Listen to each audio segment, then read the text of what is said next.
because they have the same goal. They both want to be profitable, add value to their enterprises.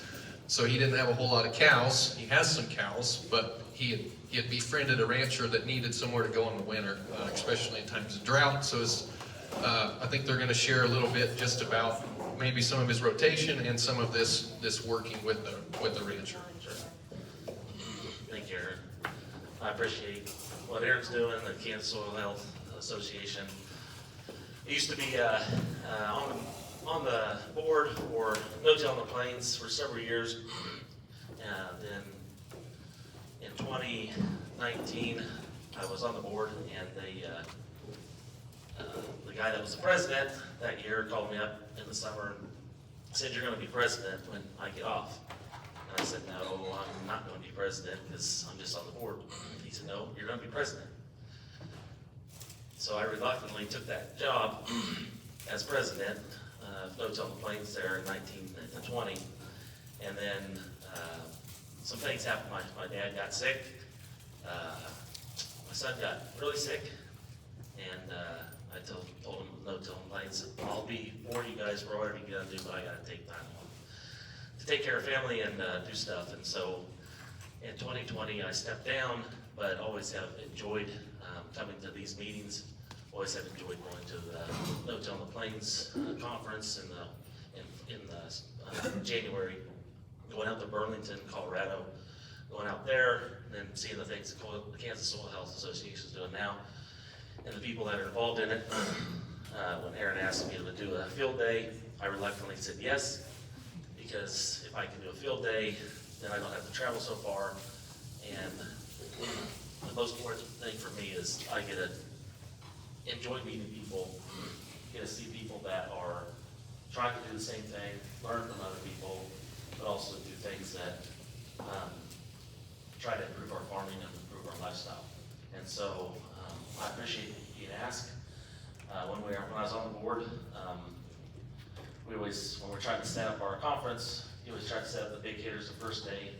Then the next day, you set the guy out that knows nothing, doesn't know what he's doing. You have him start in the morning, and then you go to the better people later in the afternoon when people are awake, and go from there. No, I'm just kidding. Hopefully you'll enjoy this talk.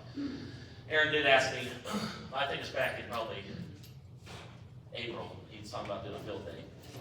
And I don't know if I said exactly like this, but he said, we're going to have Mark do something, and I'd like to have you do something as well.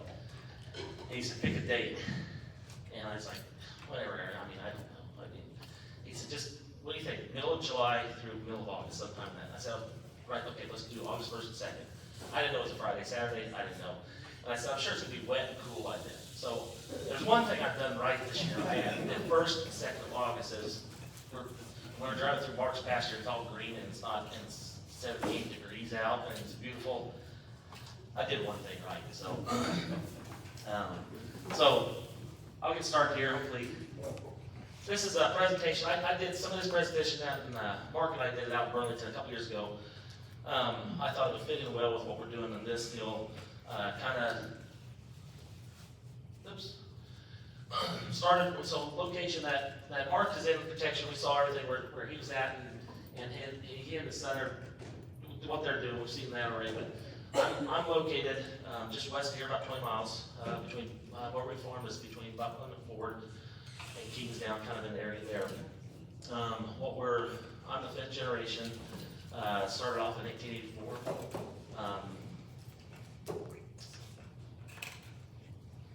Mark gets choked up. I get choked up from what I'm going to say here. My son over here, Levi, is 19, and yesterday was his first day working with us. Not for us, but with us. He's going to be working with us as the 6th generation of the farm. And he's going to take this stuff over and move it forward. And so hopefully he doesn't listen to too much of what I say, but he learns his own stuff and he learns from these meetings and stuff like that. But I appreciate what he's going to do, and he's a smart kid, and he's going to enjoy what hopefully we'll learn from this. So a picture of that they call it Old Roy. And so when Mark brings up cattle, we unload on that thing, and unload, just unload. And, that's, it's his, oh, no, grandpa, yeah, grandpa lost, right, or grandpa's. Yeah, Grandpa Shellhammer. Yeah. From there, yes. So they were unloading, and we're unloading 300-400 cows off that thing, and, you know, it's got some boards on there to make sure it's up, but we get them all off and go from there, so that's how we started it. So, several years ago, like Aaron said, we started talking about, you know, you go to these meetings, and guys talk about be nice and farmers and ranchers to work together.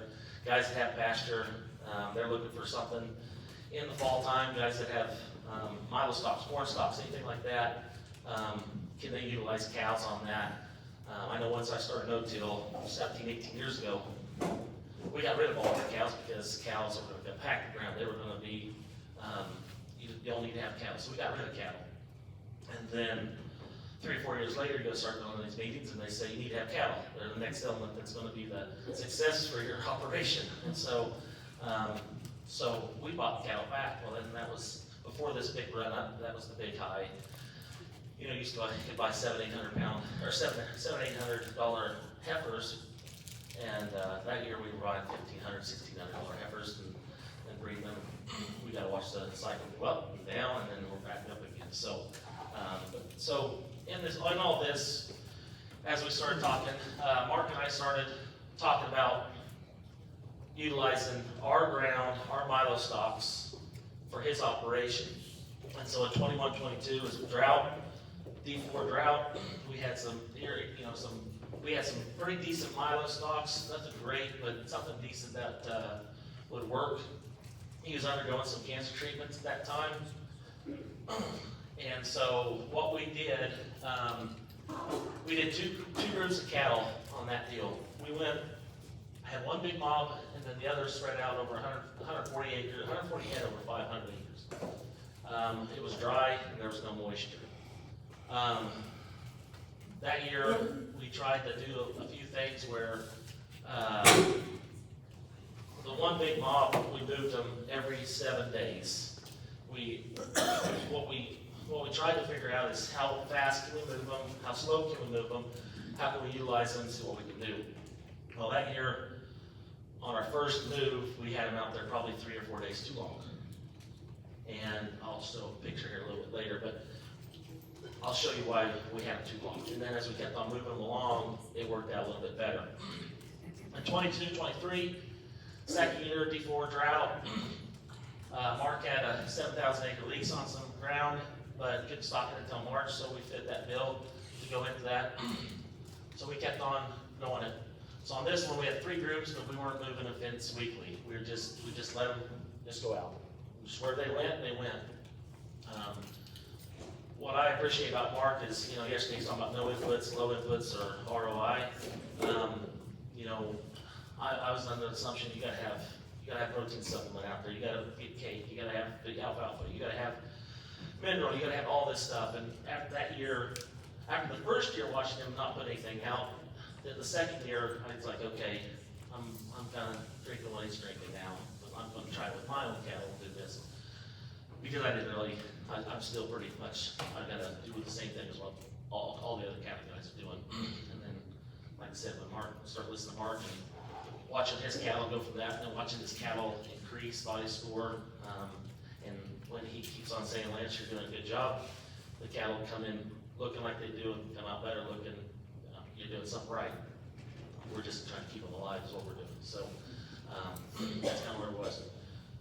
23-24, then we brought in several different groups of cattle. We brought in some bulls, put them out on wheat. We had some smaller heifers, might be some that we saw last night. They might have been sold on hay by now, I don't know, but there might have been some that were out there. And then we had open group of open cows and that were on milo stocks.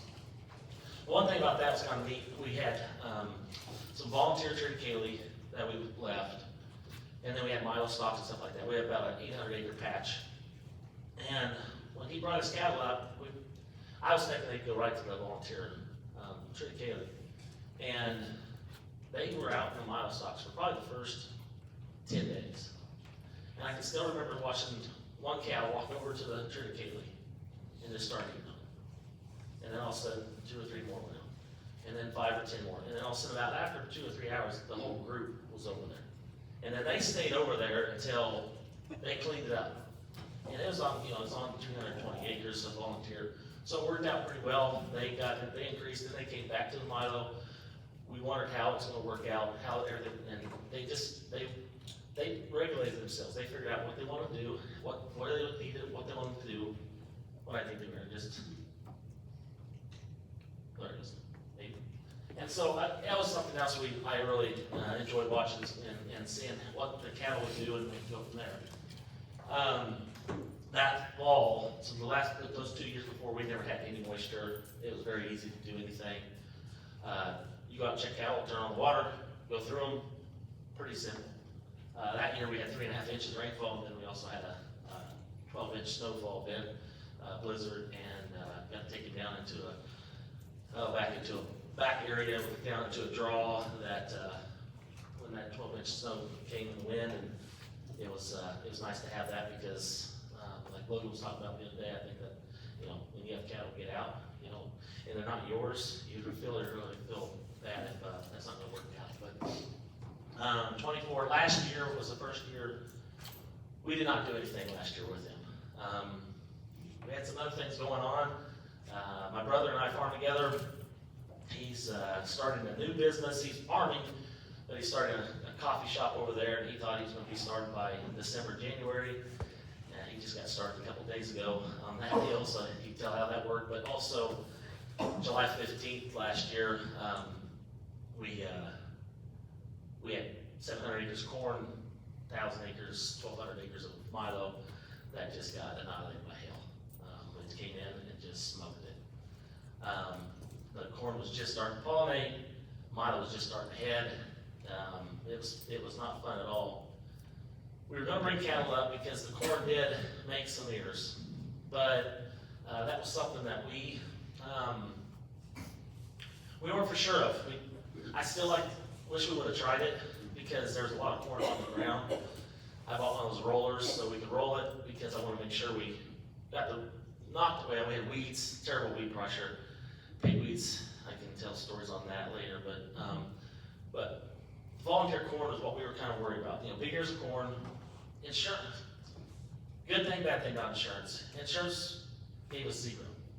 Bad thing about it is they said you need to destroy it, make sure you don't harvest it, which is fine. But if you have cattle out there with maybe a 20 or 40 bushel an acre corn cob out there, we weren't for sure how much they were going to eat. And with the prices at that time and now, even now, I wasn't really willing to risk it. Mark was, he's a little more gambler than I am, but he wanted to bring some up. We had to vet him up, and he said, we're going to have to regulate. So I bought a roller, one of those that you roll and, knock down everything. And we brought everything down thinking we were going to do it, and then we decided not to and backed out. And so this year, a lot of our milo acres that we have a corn, volunteer corn issue problem, and also a terrible pigweed problem. Like I said, that's another talk for another day. I'm learning this year what you can and cannot do with your naloxone on a milo crop.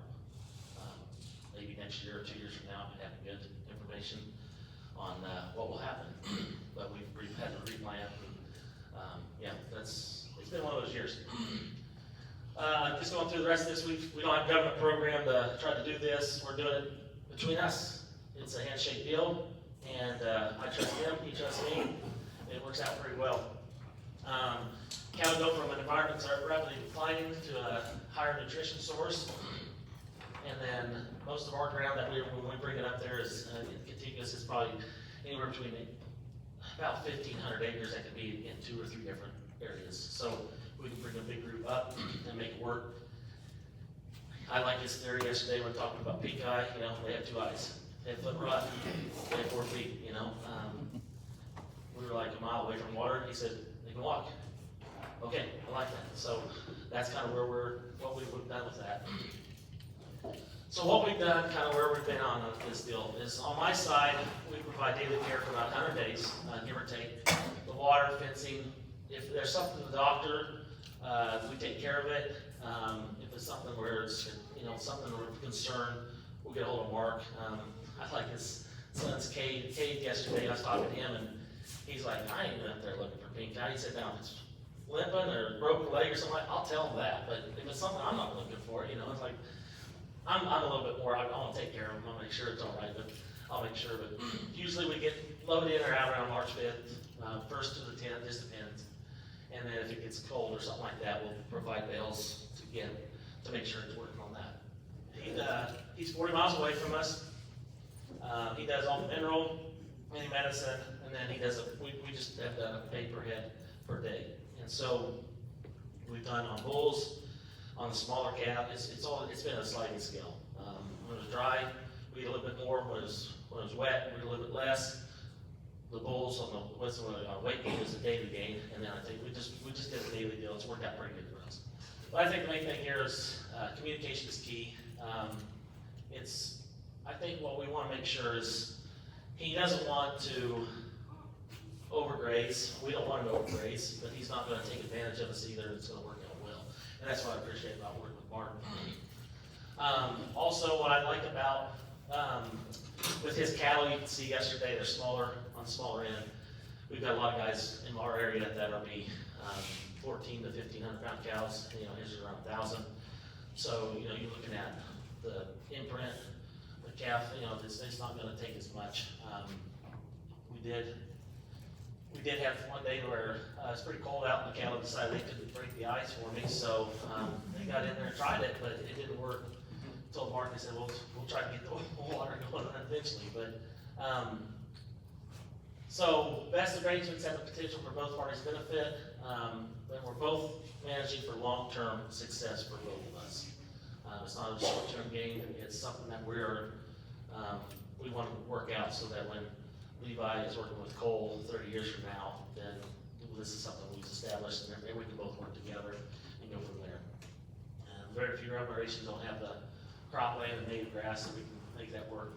And we have around 100 head, but we've got 3,000 or 4,000 acres, about 2,000 or 3,000 acres of ground that's close that we can make it work. That I can't run. That means 100 head's not gonna do what Mark did. If he brings up 300 or 400 head, make that work.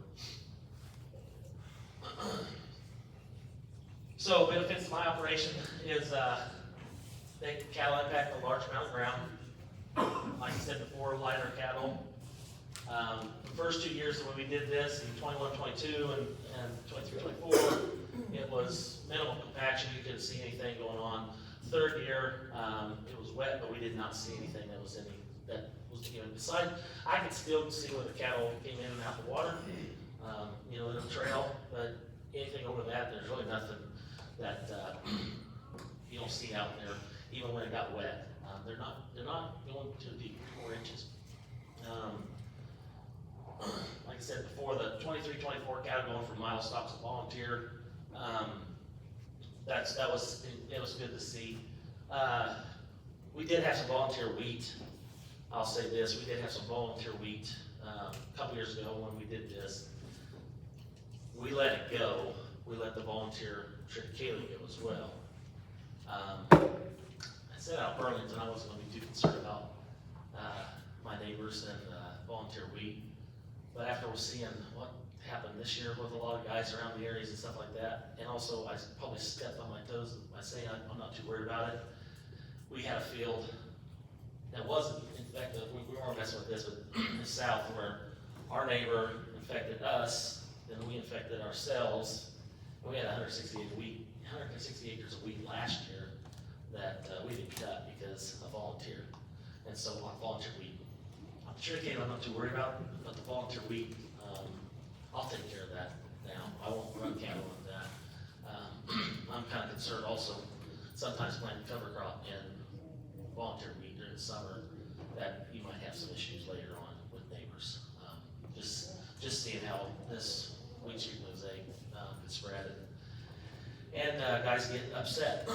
So that's maybe something I didn't say that when I was talking about that last year, but a couple years ago when we had some failed milo crop, it still benefited the cows, and then also the next year the crop of milo, we had a failed crop 1 year of milo. We're back the next year milo, and we you can see where, cattle were at. Okay, where we stripped graze, the first year, the triticale didn't show any impact of grazing. So I'll talk a little bit of that. So when we set up like a 7 days, I just guessed, I picked out, like where the irrigation system was at, I just picked out, we'll go 3 tire tracks and go over. We had 140 head, so we'd run them there. Well, then as we were cutting our triticale the next year, as I was running through with our combine, I never could see like where, was I getting 60 or 70 bushel triticale, in this first spot or second spot. I never could see anything that really lined up with the way we were moving them. We moved them from west to east, and I harvested from west to east, but I never could see any significant, like, where they grazed too hard or where they grazed right at the end and didn't get as much. I never saw anything that really benefited me, like showed the difference in yield. And that's why I think the last year, 2 years ago, we didn't really concentrate on moving them as well. I think there's benefits in that, but it just depends on how much work and time you want to put into it and what you see I'm doing, what you want to do on that. Losing residue costs to topsoil where you raise too heavy to start out.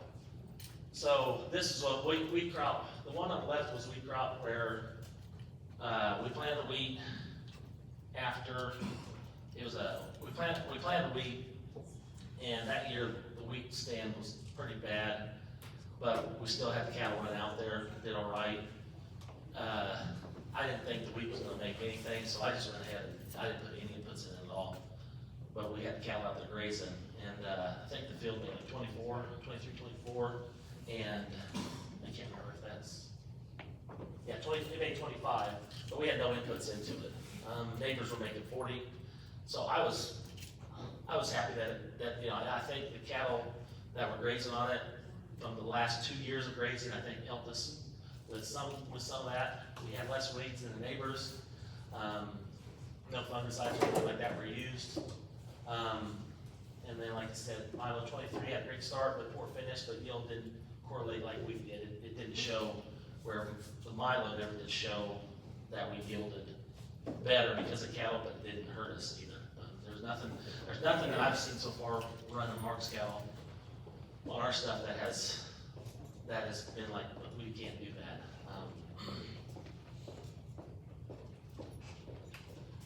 This is December 15th, 2021. I did not get a picture of the ground blown away for the next, but these are, we had, this building here had 2 doors like this. This one, it blew in the inside. That was when there was 80, 90 mile an hour winds that day. So it blew these doors in, blew the other ones out. And so that was a fun day. But what we learned then also, I did not take a picture, was where that first patch was, it started blowing. And then all the way until we got triticale planted that next year.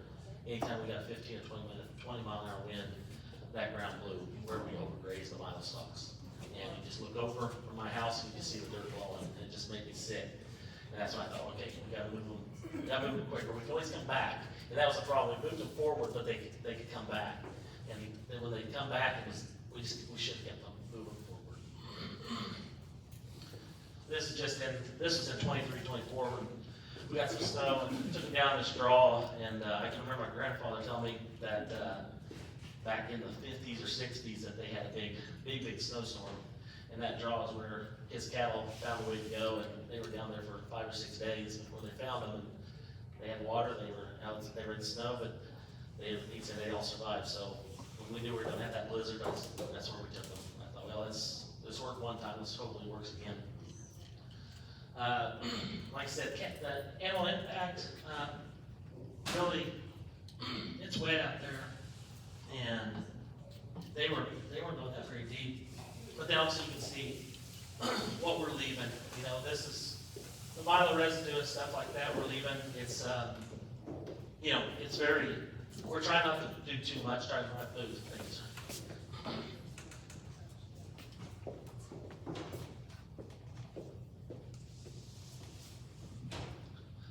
Future plans,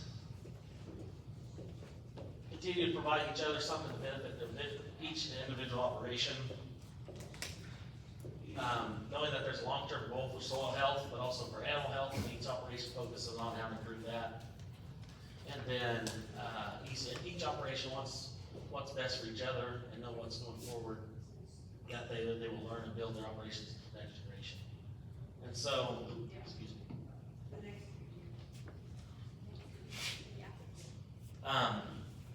A lot of the stuff that what we've been trying to do is make sure that it's beneficial for both of us, both of our families, to do this.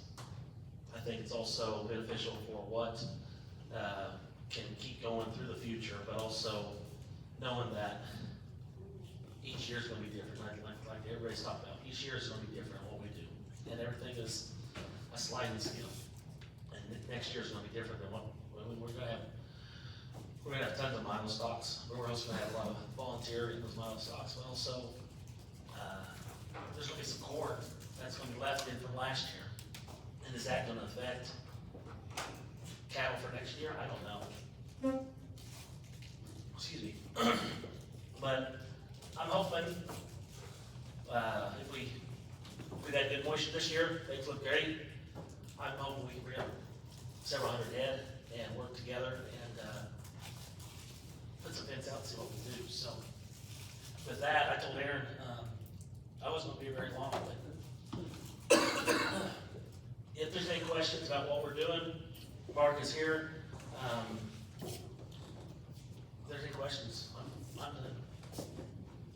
Talk on your, so commodity grains stink right now, how the cash flow helps. Yeah, well, that's what I was going to say also. You don't have to have the exact number. Sure, no, well, that's what I was going to say also, is yesterday was learning how to make money part. This is how you're losing money part with the grains, but I think for us, so for our operation, I'm running cattle. I'm staying somewhat busy during the winter months, but it's an added bonus for during, basically from November through March. We're getting a paycheck for November through March that wasn't there before. And so if we can go out and take care of his cattle, make sure we're doing everything right, he pays us well, and it's one of those things where it's worth it to us. Then, like I told him that one year, I think I told him, I said, we got a bill in March or April.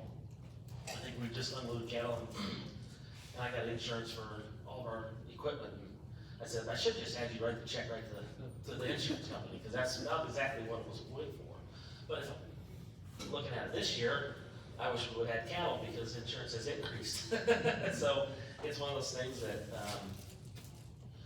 for our time, for our effort, Mark pays us very well, and I appreciate that, and that's why I always appreciate that there's always something that, but like I said, yeah, it offers something that we can do through the winter time, gives us another set of part of income and go from there. So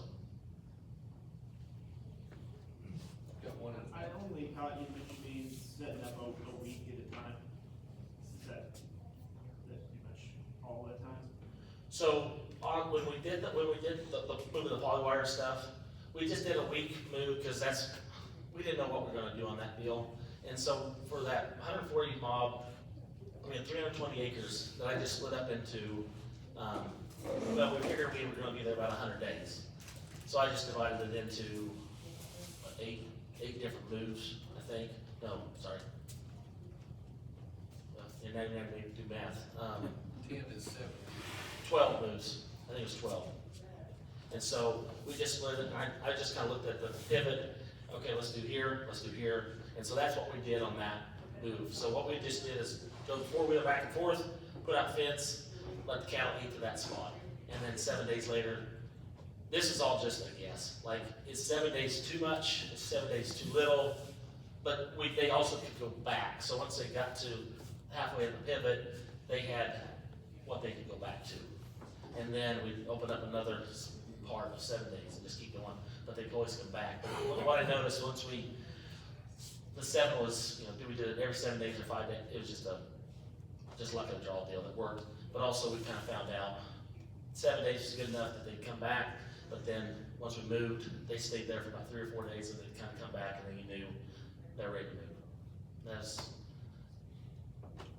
If I had to do it over again, I probably would have done about every 6 days, 5 days, just because of the way it started.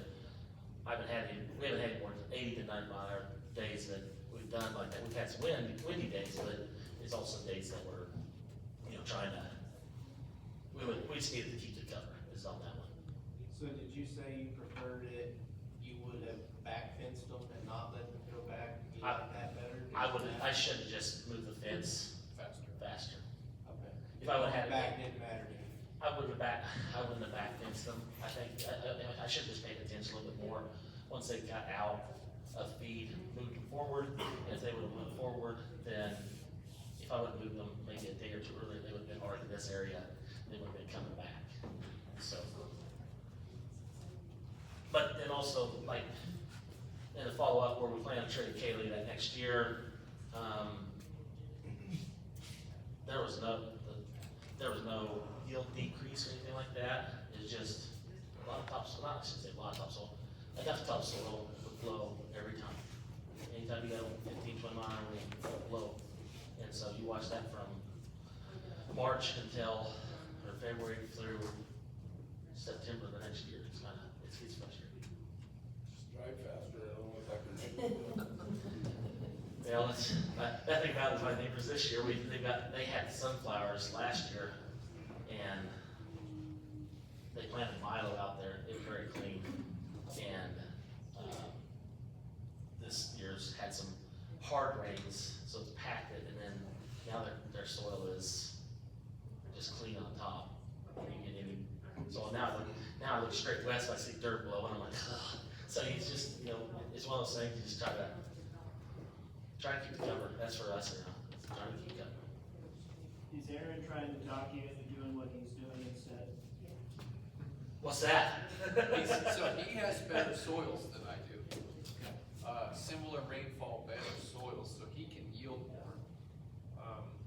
But he does, you've done some grazing on the pivot where we're gonna be at today. Yeah, yeah. We had a field day in October, 2 years ago there, and it was, you had oats that you harvested, and then you had volunteer oats come up in the diverse cover, and he had put strips in there, and he was gonna bring things through and graze, and then you went back to corn, I think.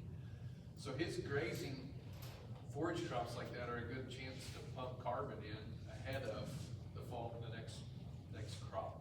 So like where we're gonna go for this field is, like what Aaron was saying, so we planted oats on that one field, and the moisture was about ready to come in, and I decided instead of harvesting them, I'll just let them go. Well, then we got some pretty good rains, and the oats matured.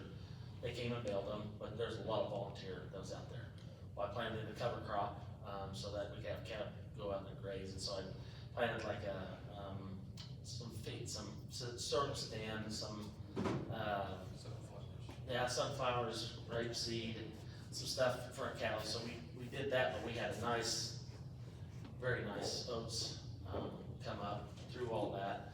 But also, we grazed that all year long. My kids, they also have some chickens, so we took chickens over there and stuff like that. But then, I had corn on that field last year. This year I thought, my plan was when I told Aaron, in August 1st, 2nd, my plan was that we were gonna have some sunflowers out there, because I wanted to do sunflowers after corn. That's a rotation I'd like to get into, but, you're gonna see when we go over there, I've had issues with pigweeds, on every field this year, it seems like. And chemical has been, either it's chemical or it's operator. I do all the spraying, and I feel like I've done a pretty good job, but, so when we go over there, like I was telling Michael yesterday, like one of the corners that we have where I've got Milo at, I put out pre-emerge herbicide about 3 weeks before I planted, which is way too early, but my plan was to go over and get planted, and it rained and it didn't happen. So when we go over that one corner, it's gonna look, probably, it's gonna be ugly Milo. I take pride in Milo, I feel like I know what I'm doing with Milo. This year, I had to take a step back because it was, but there is a nice amount of millet underneath and grass where my millet volunteer last year came up. And so, and that's what this year, we raised cattle on where I got feed on, where I'm irrigating feed right now, when we go over there, we planted oats. They had cover crop out there last year after we raised it for 2 months, 3 or 4 months, whatever it was. Planted oats this spring, and usually millet doesn't germinate until it gets warmer and it goes from there. But we had, in March, pretty warm weather. I had millet that germinated as my oats were about that tall. And I wasn't really planning on that, but I thought there might be a kind of a neat experiment to see what happens with oats and millet together. And millet at probably 30 pounds or 40 pounds an acre will choke out oats pretty quick if you don't put irrigation on it. So I had to water to keep my oats alive, to keep the millet from killing it. But on our crop, the millet didn't get that big, but the oats took off finally. I think that's some moisture, and then we got some rain. But it's kind of interesting that maybe you can make millet and oats work together if the weather's right. So that's something that, like I said, we've got feed on that field right now. It's a light color, it's ugly, it's not dark green and like it should look like a feed crop, but I'm gonna raise some feed for cattle and we'll just go from there. But and then the soil pit that we have, I dug a soil pit over there the other day. We had almost 4 inches there a week and a half ago, and so I got down about 3 and a half foot, and it was pretty wet when I got done digging that thing. I thought that's probably deep enough. I don't know. I haven't looked at it close enough to see if the roots are down. I know they're down almost 2 or 3 feet deep, but that's something we'll look at there as well. We do have a honeybee, like we said, got some honeybees over there. Aaron said Porta John over there by the bees, so if you have to go to the restroom, there's Bee soup. you may be want to in and out pretty quick, I'd say. Even going to one of those things, you want to be in and out pretty quick, but it's right next to the bees. I don't know, he pinned it, they put it right where he pinned it, I guess, and so if you need to go to the restroom over there, there's gonna be a restroom, and you can see our bee operation, we can talk about it later on. But, So when we planned this field day last fall, we picked a location, and I had talked to these guys, and it hadn't rained, so we put out the advertisement, and still as of Easter, we had no rain. We had what we would like him to do, which was some covers and stuff, but we always leave the farmer to do what they do best, which is their operation. So we just wanna show what, real world, what's going on. And he said, in the group text, I think this week, if you're gonna have any more of these semi-arid field days, and it means it's rain, sign me up for one. I'll do it every year, yeah. Hey Lance, I wanna tell you why working with Lance works, and so if you happen to be, farmers that are looking for cattle or something.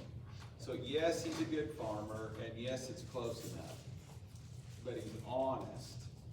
And then we've sent cattle to lots of different places, and there's not very many of them that take care, or look at them, take care of them like they're their own, but Lance does.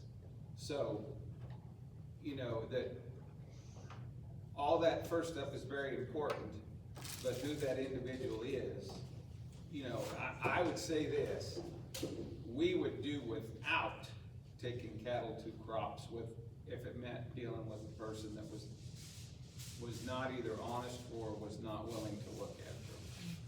So, I mean, that is he does a great job with everything.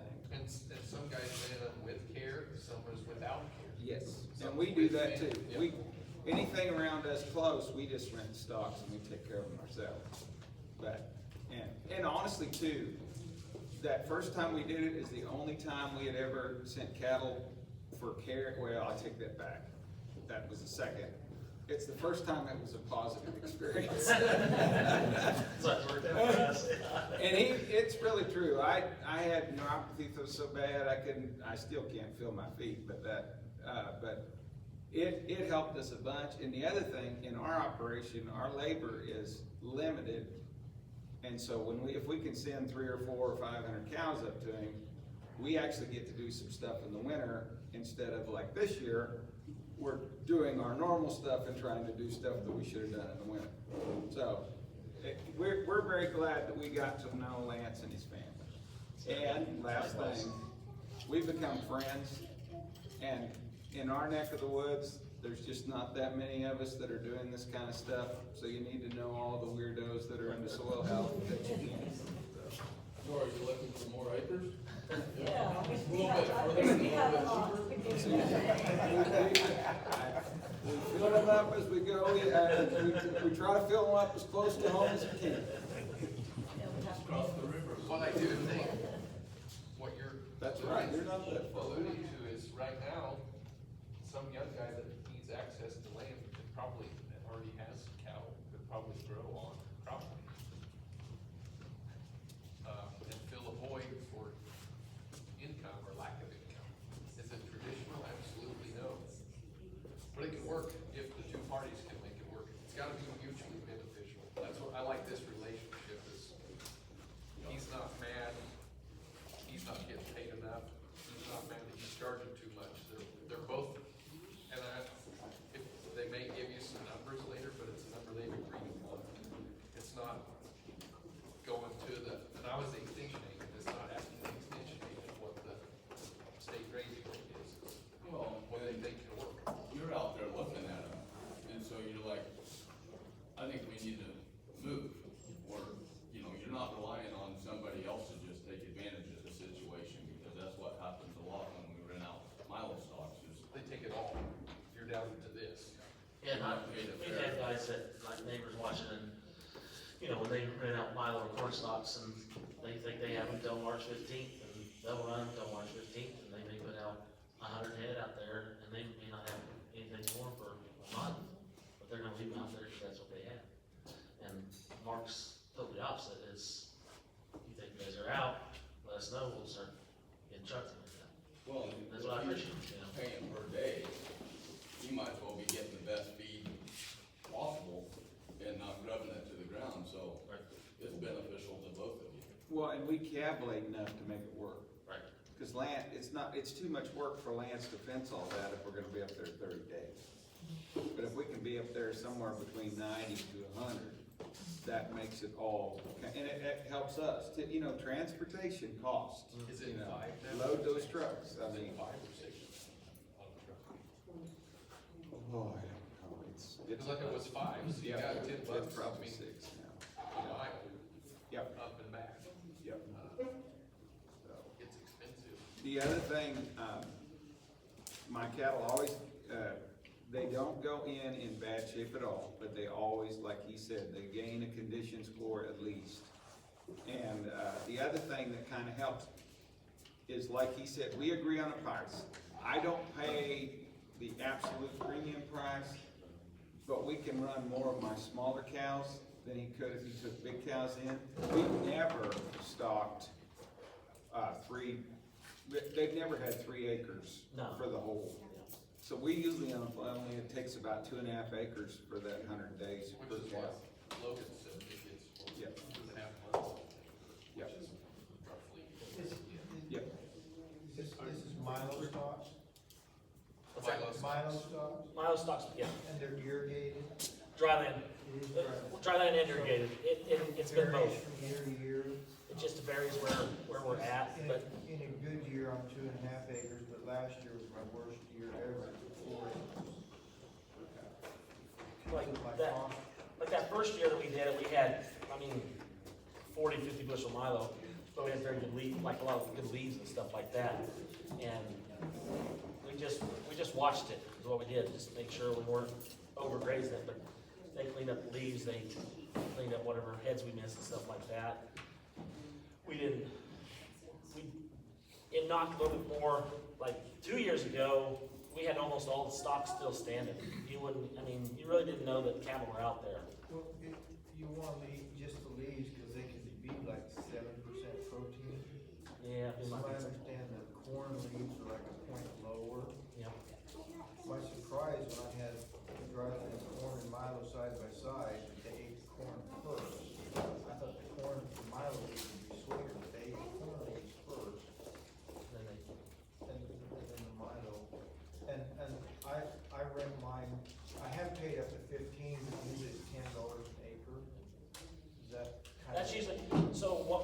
usually, like, what we'll do is, what we do is, per head, per day basis. It's been anywhere, it's gone anywhere from 75 cents, I think, to $1.25. And you do the care. I do the care, water, he still provides mineral and everything like that, but we put out all the fence, the water, we'll go through them, we take care of them. I think, you know, his dad, Arlie, I think was, I don't think he's skeptical, but Mark just told me, he said, you'll probably see a pickup driving up around here just checking his cattle, because he wants to make sure things are all right up here, you know? And I think I might have saw Arlie one time, and they came up with Mark or Cole, you know, and I think Cole brought him up one time, because Arlie wanted to see the cattle, but I think they just wanted to make sure they looked all right. But, you know, Mark and Cole would call up and say, hey, we're gonna come up and just drive by and look at them, is that all right? They're your cattle. You know, yeah, I would appreciate you guys come look at them, because I just wanna make sure that, you know, when you're looking at them day after day after day, you don't see if they made drastic changes one way or the other, you know? And so, when you have the owner come back up and look at his cattle and say, hey, things are looking good, then it's like, okay, I feel like I'm doing all right. It's fascinating to me that you're 2 counties away, and you've been doing this for years, but you come to the same conclusions that I have, and I do it pretty much. We strip farm up there, so it's a little easier to move, you know. I don't mind doing it, it's just, I didn't see the benefit that year when we did it. I didn't see the bang for the buck, just going out, putting out fence, having 3 guys go out there and move them and stuff like that. I had some, sugar cane aphid Milo, and I moved them every day until they got used to it, then they were every 3 days. Yep. And when you only have 50 cows, if you move them every day, your labor cost will exceed the cost of your stock. Sure. My best year, the stock price was 19 cents per cow per day, and this last year is more like 40 cents because of the drought. Right. But that's still very reasonable, especially when the cows are $2,000 a piece. Well, to your point, your original point, like price of stocks around here, you get on stocks for $2 an acre, that I would say relatively in this area is lower. Oftentimes it's gonna be more like around 15, even $20 an acre guys charge. But there's a give and take, there's just, if you're paying $20 an acre for stocks, the farmer's probably expecting you to run it to the ground. But you can't get on everyone for $10 an acre. And I try to get on some for 15, and I tell them, I'm only gonna take half of it. I'm not gonna take If they everything. knock the So stocks I'm down, paying then you they're too long. 30, but I'm only taking. Every half. stock should still be standing when they're done. And I want Just cover. eat the leaves and the heads. But even like when we had several out there and Mark's cattle knocked it to the ground, it laid it over, and we had great residue for the rest of the summer. Like on that field, it's just where, you know, we just have a rotation where it's kind of a third rotation on that. But we had good cover through that, except for that first big screw up. And you'll talk about your rotation over there. So you're in fallow wheat country, Right. with a little bit of Milo, right? Yeah. So you've been basically continuous Milo. Yeah, so, With some cover. so yeah, I'm just like, so a lot of guys are in the area are either wheat, fallow, wheat. Then I would say that's maybe 20-30%. Then I'd probably say that 50 to 64%, 70% is probably wheat, Milo, some of fallow. And then right back to wheat, right? We've got into a rotation of what did the spring do? What did the fall moisture do? What is our weed pressure? What kind of chemical will hold stuff out? I've got a field that's right by our house that has been, the rotation has been wheat, Milo, sunflowers in 2020, Milo, Milo, Milo, Milo, Milo. And this year we did some of that double team Milo because we had so much shatter cake. But that was 4 years Milo in a row before the shatter cake got bad. Now, I've got other fields that the shatter king was pretty bad in spots, and the pig weeds were terrible where we had that hail and stuff. So my rotation's not a rotation, it's just, I mean, I'm trying to take advantage of what we can do. I think we're gonna have to get into a spot where we go from milo to wheat. I'm trying something different in my mind. I was gonna do it this year, but in a year or two, it's gonna be, what my mind tells me to try to do is I'd like to do wheat, milo, sunflowers, come back in with camelina or some kind of, I don't know if camelina's the deal or not, I don't know. You're gonna see, but, right, so you got a winter grass, you got a summer, grass, and you got a summer broadleaf, you got a winter broadleaf or something, you know, with the camelina. But needs something in there that gives us a break, but also will get us on that. And instead of doing a third, and a third, I'm thinking doing a fourth, everything's a fourth. And then, in my mind, no one's ever talked about that. I'm the dumb one, or maybe that's gonna be a great idea. I gotta figure out where the camelina goes, I gotta figure out, I know where the sunflowers go, and that goes to Wahana, but I think there's a couple guys that I know that, up around Hutchinson, that might be working a little bit deal with some sunflowers, so that's a little bit shorter distance. I know where the wheat's gonna go, I know where the milo and the corn's gonna go, but, I haven't pulled that trigger yet, I'm gonna try it on some acres, and when I say some acres, it may be 100, and it might be 5,000, or all of 3,000 acres of whole farm. It just depends on what the and how we try it, so. Yes, sir? Yesterday we heard how important water was in the big picture, and so what are we doing for water, generally speaking, when we're doing an operation that we just talked about? Like with Mark's cattle? Right, so, and that is the key, we've got, where we have everything, there's an 800, 900 acre patch, and we've got two water sources. One's, more to the west, and then another one's more to the north and east. And so if we can do that all in one big group, we'll just keep the water full here and full there. They may go all the way to the south, they may be a mile and a half away from water, but that's what they've done. We haven't done any infrastructure putting water out or anything like that, just because there is a pond there. If we do get rain, then there's a pond also that we would utilize. Like on a 320 acre field, I've got one center location, we run generator water, just run it, and they come in, whichever way they go. Is there a recommendation or a limit as to how far the livestock will travel and the water and still be able to graze when they graze what they need to graze and blah, blah, blah? In the winter, they've got less stress, because you're not hot, so your volume's less, they don't have to travel as much. They're dry.